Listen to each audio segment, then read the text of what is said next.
अल्लाह को नाराज करके कहाँ जाओगे? दुनिया के किस कोने में छुपोगे? ऐसी कोई जगह नहीं मिलेगी।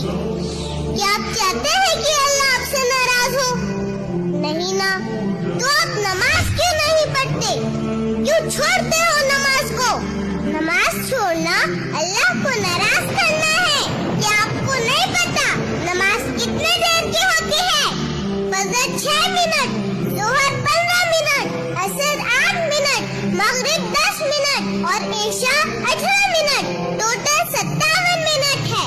लेकिन क्या आपके पास अपने अल्लाह के लिए 24 घंटे में से 1 घंटा भी नहीं है? मुझे पता है 80% लोग इस वीडियो को शेयर नहीं करेंगे क्योंकि उन्हें सिर्फ हंसी मजाक वाली वीडियो शेयर करना पसंद है। मेरे दोस्तों, पढ़ लो नमाज, मत करो अपने अल्लाह को नाराज।